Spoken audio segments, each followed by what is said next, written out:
House This Summer by Rachel Bateman. So this follows the story of Anna, whose sister Storm has just died, and she goes on kind of an adventure with the boy next door, of course, who was Storm's best friend and her best friend as a child, Cameron, who's really great. It's quite predictable in some points. The very best character is Aunt Morgan, who is basically like, I think there's like an amazing line that's something to do with like, do you not think you should be living your own summer and not someone else's? Which, by the way, is amazing. Young adult fiction books always seem to do this whole, someone's died, so I have to like follow some instructions.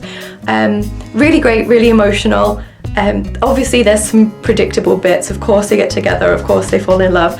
However, there's a twist or two that you might not see coming, and that's really emotional. It really kind of gets to the rawness of loss and also the fun of adventure. It is a really, really, really great book. Some bits are just a bit too convenient for me, but I actually quite liked the way it ended. Buffering Unshared Tales of a Life Fully Loaded by Hannah Hart. Hannah Hart is one of my favourite YouTubers. I love her. I think she's beautiful and wonderful, and she's just got such a big heart, excuse the pun. And this is a story about kind of her childhood and things that happened to her as she grew up.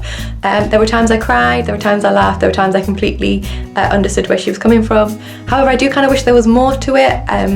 I wish we learned kind of more about perhaps maybe not so much the dramatic things. So for those of you who don't know, Hannah's mum suffers really badly with schizophrenia, and her whole childhood is kind of circles around that, and that's really difficult for her, but really interesting to read kind of from the mind of a child, and how she got into YouTube, her own battles with mental health, her battles with her sexuality, first girlfriends, first loves, first sexual experiences. It's a fantastic, fascinating, heartwarming and incredible book, and I love her even more now that I've read it. Get Well Soon by Julie Halpert. This is another book I did as an audiobook, and oh my gosh, is the main character, Anna Bloom, so whiny. So the story follows Anna, who is depressed and ends up in a mental hospital, and the hospital itself seems completely unrealistic. There doesn't seem to be any treatment.